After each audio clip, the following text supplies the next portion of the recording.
एक जमाने में अमेरिका होता था दुनिया का लीडर, लेकिन अब चाहत का खतरा पैदा हो चुका है।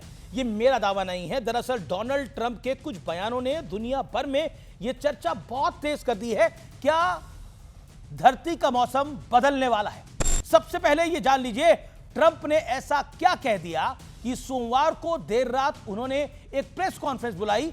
इसी दौरान उन्होंने अपने सहयोगी देशों के बारे में कहा, if we ever needed help they won't be there for अस।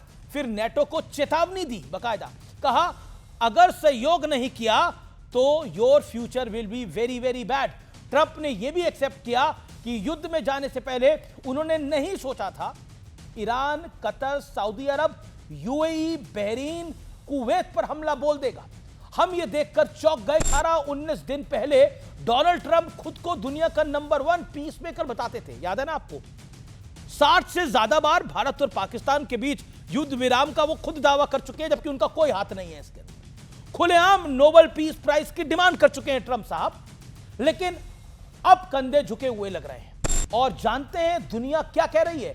दुनिया कह रही है कि हमें सिर्फ और सिर्फ भारत से उम्मीदें हैं। फिनलैंड के प्रेसिडेंट अलेक्जेंडर स्टब से एक इंटरव्यू में बकायदा सवाल पूछा गया, मौजूदा दौर में ऐसा कौन है जो ईरान अमेरिका के बीच डी एक्सकेलेशन यानी वहां पर शांति में बड़ा रोल निभा सकता है? जवाब सुनते हैं क्या आया। अलेक्जेंडर स्टब ने कहा भारत और भारत की सरकार सीज फायर के लिए की प्लेयर साबित हो सकते हैं। यानी इस कहानी की निचोड़ यह है कि भारत अब ब्लैक बैक बेंचर नहीं है। भारत आज उस पोजीशन में आ चुका है जहां से दुनिया हमें लीडर के तौर पर देख रही है।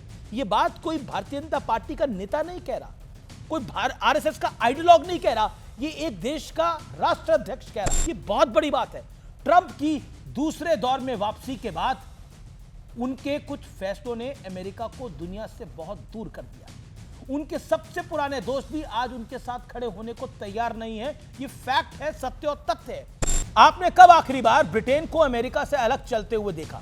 फ्रांस, इटली, जर्मनी, ये देश कब उनसे दूर हुए थे? लेकिन अब है। और आपने कब किसी भारतीय प्रधानमंत्री को इतना पावरफुल देखा था कि उनसे विश्व में शांति कराने की उम्मीदें लगाई गई? कब आपने देखा था कि दुनिया किसी इंडियन प्राइम मिनिस्टर को वर्ल्ड लीडर के तौर पर देख रही है? दुनिया की अमेरिका से बिगड़ी तो उन्हें भारत में वैसा ही मजबूत साथी नजर आने लगा। भारत के सामने ट्रेड डील्स की लाइन लगी है। यूके, ईयू, न्यूजीलैंड, ओमान, अभी तो शुरुआत है। आगे ना जाने कितनी और डील्स पाइपलाइन में होंगी। डील्स की बात करना इसलिए जरूरी है क्योंकि यह दर्शाता है कि दुनिया का भरोसा किस दिशा में आगे बढ़ रहा है। यही वजह है कि यूक्रेन के प्रेसिडेंट जेलेंस्की कई मौकों पर कह चुके हैं कि प्रधानमंत्री मोदी रूस के साथ युद्ध रुकवाने में अहम भूमिका निभा सकते हैं। अब फिनलैंड के राष्ट्रपति भी यही बात कह रहे हैं जो महत्वपूर्ण है। क्या अभी भी किसी को शक है कि नया भारत दूसरों के दिखाए रास्ते पर नहीं चलता है? नया भारत अपना रास्ता खुद बनाता है, दुनिया हमें फॉलो करती है। और जो बार बार कॉम्प्रोमाइज का राग अलापते हैं उन्हें तो शायद एक बड़ा मैसेज मिल ही गया होगा।